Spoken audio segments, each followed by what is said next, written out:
So కొన్ని pre launch projects ఏమైతే ఉన్నాయో వాటిలో అడ్వాన్స్ అమౌంట్ తీసేసుకుని చాలా మంది చూస్తున్నాం కదా. సో అలా తీసుకోవడం అది నిజంగా కరెక్ట్ అంటారా? బట్ హ్యాండ్ ఓవర్ ప్రాపర్ గా ఉండదు అంటారు కదా.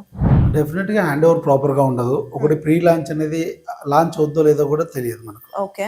దట్ ఎప్పుడైనా ప్రీ లాంచ్ ప్రాజెక్ట్కి వెళ్తున్నాము అంటే ద ప్రెస్టీజ్ బిల్డర్స్ ఎవరైతే ఉంటారో వాళ్ళ ద్వారా వెళ్ళొచ్చు. దట్టు కూడా వాళ్ళ పేరు మీద ల్యాండ్ రిజిస్ట్రేషన్ అయ్యండి, వాళ్ళ పేరు మీద ఎప్పుడైతే అథారిటీస్కి గవర్నమెంట్ బాడీస్కి అప్రూవల్కి వెళ్ళారో తెలిస్తే మనం డేర్ చేయొచ్చు.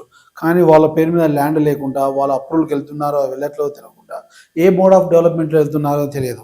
అంటే ఈ ప్రీ లాంచ్ కి వచ్చేసరికి మాక్సిమం అన్ని స్కామ్ అనే ఉంటాయంటారా, జెన్యూన్ కూడా ఉన్నాయంటారా? జెన్యూన్ ఉంటాయి. జెన్యూన్ 2-3% జెన్యూన్ ఉంటాయి. రిమైనింగ్ అంతా స్కామ్ ఎక్కువ ఉంటుంది. నేనేమంటున్నా, ప్రెస్టేజ్ బిల్డర్ ఉన్నాడు, ల్యాండ్ తీసేసుకుంటున్నారు, వాళ్ళు ల్యాండ్ పర్చేజ్ చేశారు కానీ అప్రూవ్ రాలేదు, దాన్ని ప్రీ లాంచ్ చేస్తున్నారంటే మనం బిలీవ్ చేయొచ్చు. కొంతమంది బిల్డర్కి ఏంటంటే ల్యాండ్తో డీల్ మాట్లాడుతున్నప్పుడే ప్రీ లాంచ్ ఆఫర్ పెట్టేసి 30% ఫ్లాట్ 40% సేల్ చేస్తారు.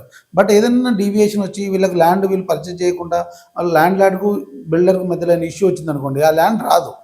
సో మన వాళ్ళు ఏంటంటే ముందే పేమెంట్ ఇచ్చింటారు కాబట్టి తను ఎస్కేప్ అవుతాడు. అలాంటి అవకాశం ఎక్కువ ఉంటుంది. సో మనం ఇక్కడ చూడాల్సింది ఏంటంటే జెన్యున్గా ఆ కంపెనీ చేయగలదా, ఆ కంపెనీకి ఉన్నటువంటి ప్రొఫైల్ ఏంటిది ఒకటి చెక్ చేయాల్సిన అవసరం ఉంటుంది.